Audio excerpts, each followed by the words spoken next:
Hello, this is Sarah from the Mount Airy branch of the Carroll County Public Library. Thanks for joining me for Digital Collections Bootcamp. Today we will be talking about genealogy research.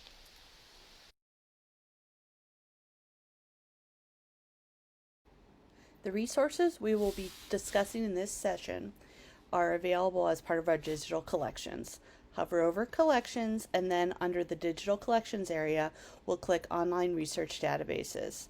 Today we're going to be talking about two resources under the Genealogy and History category from our online databases.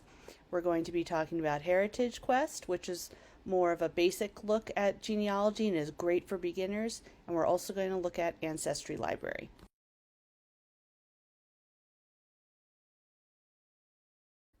To get started with HeritageQuest, the first thing we're going to do is click the link under Genealogy and History from our online databases. When we click that, we'll be prompted to enter our library barcode number. So you're going to want to enter all the numbers on the back of your library card with no spaces. You don't need to enter your password at this time, just your library card number, and then click Proceed to HeritageQuest. I have already signed in using my library card number, so I'm going to open up a window with that information.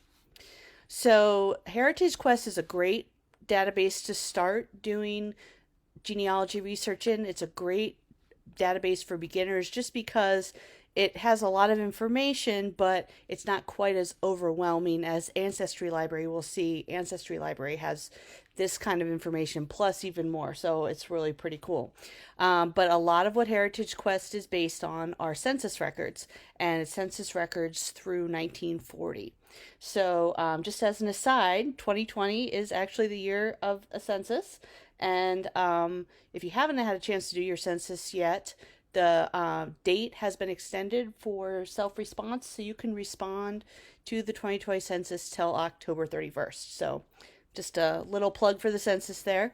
But anyway, so, the cool thing about that is, and one thing that I like is that, because the census records now go into 1940, for me, that's going a couple generations back, but I'm a little more familiar with some of my great grandparents' names and everything, so it's kind of cool to see them come up in a census record. So you'll see on the main page, it's just sort of an overview of some of the information you can research. There's actually Canadian census records, which is really interesting. There's also books and Revolutionary War information. So we're just going to do an initial search. We'll click Begin Searching. And the nice thing is when I click Begin Searching, it's the same as clicking the Search tab up here. This is all the different categories you can search. So for our purposes right now, we're just going to do a few different searches just so you get a feel for it. But really, once you dig in and find, what kind of information you need, that'll help lead you through which categories you need to look at. For instance, if you have any relatives in, or you think you have someone who would have military records even back to the Revolutionary War, there's even information about that. So we'll do a tour, we'll do a quick search of the census. I'm going to do a census from 1850, and I'm going to pick, and we're going to search for somebody who is a famous American that we all know, just so everybody else's family information can stay a little private, but we'll do a search for Abraham Lincoln. And you'll see not only can you enter the name of the person you're searching, you can search their birth year. So he was born in 1809, but sometimes, prior to 1900, the records weren't necessarily spot on. So what you can do is if you click this exact option here, you can say to plus or minus 1 year, because sometimes you'll see variances in actually the birth year of some people as recorded. So I know that he was born in 1809, and I know that around 1850, this was, of course, before he was president, he was living in Illinois. So I'll go ahead and type in Illinois, USA, and we'll hit search and see what we get. So these are the records that come up. If I wanted to, even if I get these first sets of records and I want to narrow down my answers even further, you'll see there are these really cool sort of toggle things here in the left hand side where you can take it down to even more and more exact information. So if I'm like, I know it was in Illinois, I'm going to click update, and that'll reduce the results I have. So if you're searching for ancestors or any kind of information and you know specifically that, this was a specific place they lived, I know it for sure, you can make that exact. If you have somebody who their name might have been entered a couple different ways, and part of the reason I picked Lincoln here is actually this is the record for Abraham Lincoln, as we'll see when I click on it, but this little pencil here means there might be variations in how the name was written or spelled, because remember, some of those first censuses, everything was by hand, and sometimes they got misspelled, or handwriting wasn't read as clearly, so sometimes there were misspellings, or even sometimes people changed the spellings of their names. It was a lot easier to do it then. And here, part of the reason I did 1809 was because this census actually has his birth date listed as 1810, but he's a pretty famous birth date, so it is the 12th of February 1809. So that's why it's showing us this too.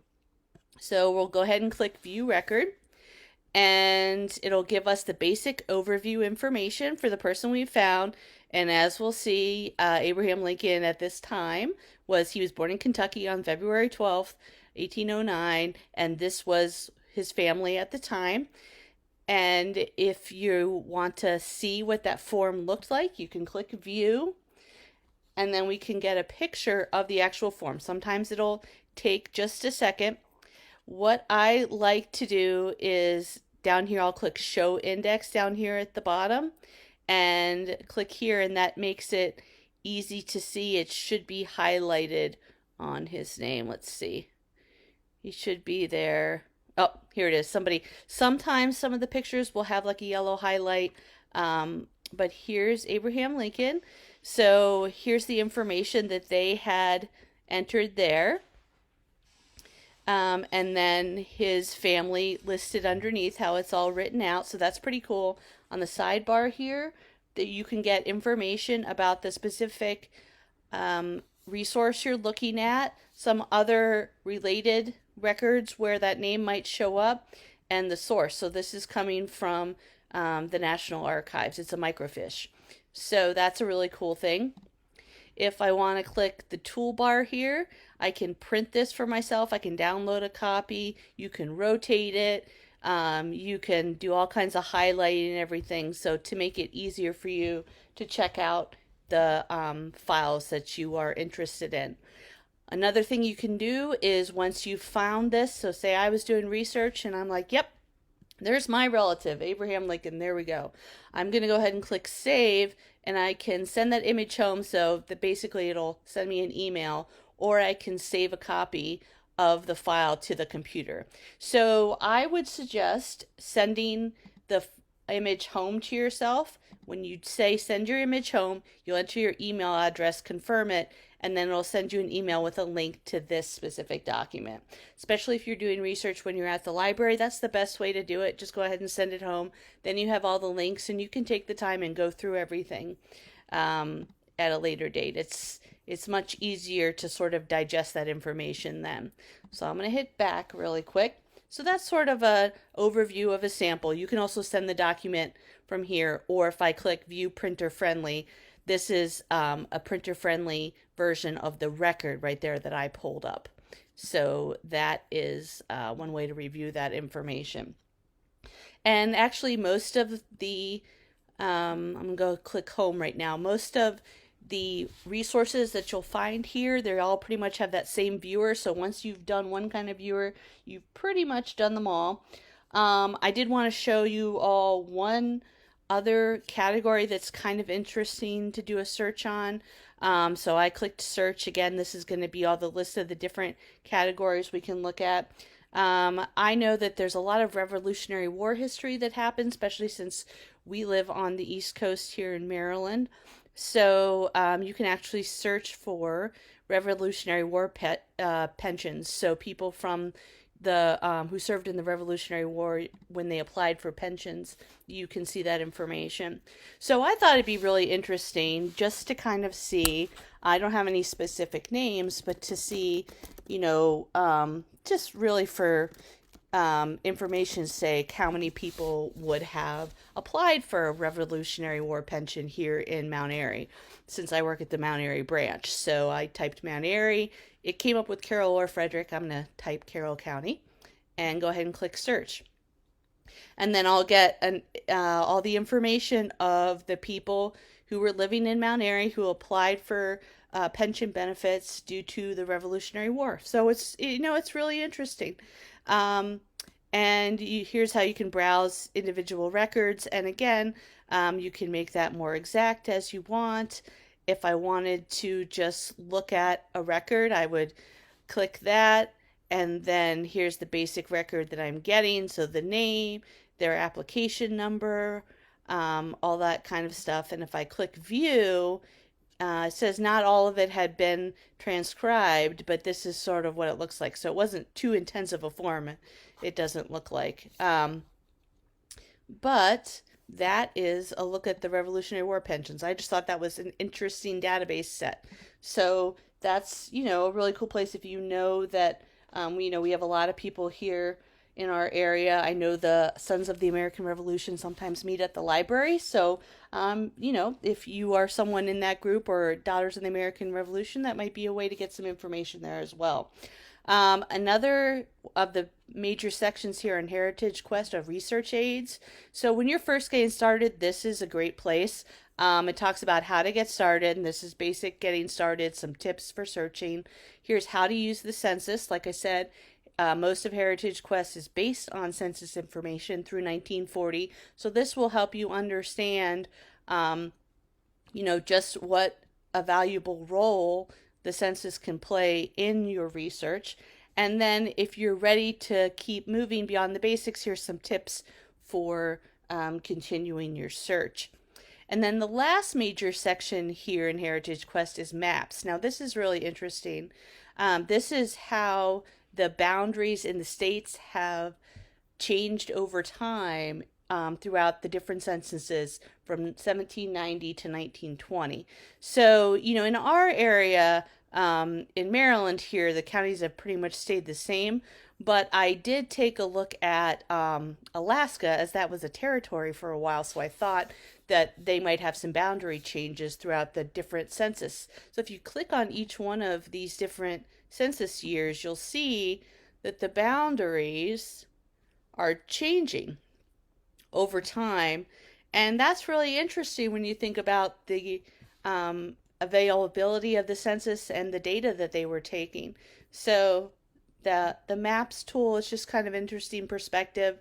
If you had relatives that were living in Alaska or any of the countries that became, or countries, pardon me, states that became, they were territories for a while and they became states later, it might be interesting to see how those boundaries have changed. So that's another cool feature from that main sections here. But we'll go home really quick. But like I said, this is just a brief tour of Heritage Quest. As you go, I would have yourself, send yourself the email information. That means you'll be able to look and research and dig down into the actual documents you're finding even more. But take a look around, and then as you get into your search, you'll find there might be specific city directories if your family is concentrated in one city that you can focus in on. So it's a great tool, and like I said, Heritage Quest is a great place to start. So next we're gonna go on to Ancestry Library. Ancestry Library is kind of just the next step up, and so it's gonna look very similar. So I'll just point out some of the differences between Heritage Quest and Ancestry Library when we go over there. So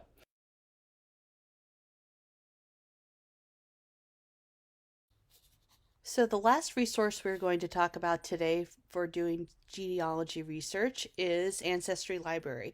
So as I mentioned, this is sort of a step 2 in your genealogy journey, Heritage Quest is a great place to start. And once you've sort of got your vibe and you've started to get some information, Ancestry is a great place to continue your journey. Now, just to make a note, you'll see in red here, it says that we temporarily do have access to this database outside of the library buildings during the closure due to COVID-19. So normally or usually when we were able to have people in the branches, you would only be able to access this resource from within a library branch. Right now it is temporarily available outside of the branches, but before you go to use it, just keep a heads up, see if the note is still here. If not, hold on to the information you're going to learn today. This video will be available on our Facebook page going forth. So if for some reason you go to check out the resource online and we no longer have remote access from outside of a library building, you will be able to use the information that you're going to learn today when we're able to be back in the buildings and seeing everyone together. But for right now, we do have it temporarily available. So the Ancestry Library. So we'll get started. So the first thing to do is we'll go ahead and click, and then we'll need to log in with our library card credentials. I think a couple other databases that we've done in the Digital Collections Bootcamp have also had us do this. So you'll log in like you would if you were using your library account online. You're going to enter all the numbers for your library card with no spaces, and then the password is the PIN or the password that you use to log on to your account online, or it's also the same one as you would be used to using if you were using the self-checks in the branches, or if you were using the public PCs while you were at the branches as well. So we'll go ahead, you would just log in with your credentials. Pardon me, I've already logged in, so I'm going to go ahead and pull up Ancestry Library on from my login. So here we are. You'll see it looks very similar to Heritage Quest, and just like Heritage Quest, a lot of that information is based on the census records through 1940. So you'll see quick links down here at the bottom for some of the bigger ticket items you can search.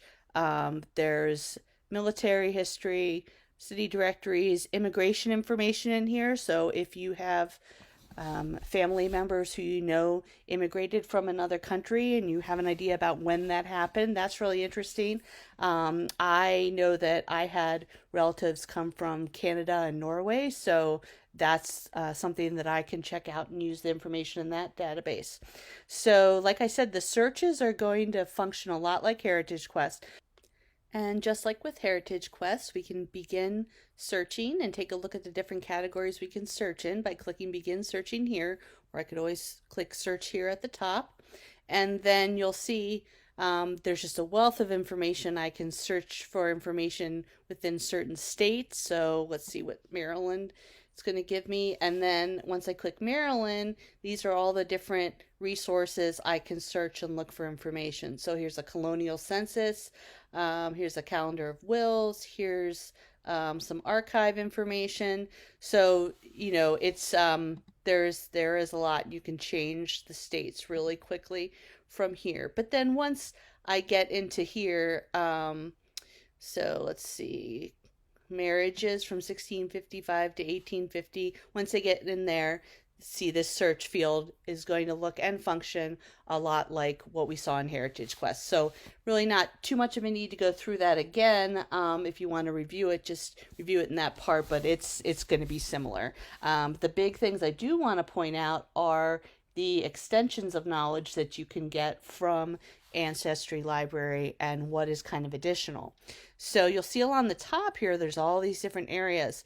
Next is message boards. So from within these message boards, you can drill down. There's different major categories. So if you're really interested in immigration, you can click immigration, and then there's different boards with information, and then different threads and people looking for information. You can type a surname in here and see if it's come up in a topic. It's really a good place to sort of share information. To see if you have other people, either who had relatives come over on the same time or under the same circumstances as another person. It can be a great way to share information and find even more resources. There's Learning Center, so sort of like the research aids that we had in Heritage Quest, there's even more information here. So it dives deeper into how to search for your relatives via immigration records, military history, and then some specific types of tips for doing research based on your ethnic background. So you'll see there's African American family research, Swedish ancestors, German ancestors, Canadian ancestors, and Native American research. So this is really great. It's given us even more resources to drill into. So if I click African American family research, there's actually some different parts. There's ways to go about doing the research, there's tips, there's steps to take. So Ancestry Library is a great wealth for sort of how to get started and dive deep into that information. And there's also maps. So based on the state, then you can see there's all different kinds of mapping related information you can get as well. Charts and forms, you can see here's some sample ancestral charts, research calendars, different tools to help you in your searches. That might be a way to help you sort of organize what you're doing. So for instance, let's take a look. Here's just a tool you can use as a research calendar just to kind of keep you organized, remember what you looked at, where it came from, what you actually searched, and that's a good thing to keep in mind. Definitely make sure you keep track of what you searched, because if somebody did change their name, if the spelling changed, or if they just decided to change their last name, which used to be a lot easier to do, it's important to know how you searched for it. So either you can find that information again, or it might help you be able to think of other derivations or ways that that name was written. Here's also an ancestral chart, so sort of the beginnings of a chart you can fill out for family tree. So there's all kinds of great forms in here as well.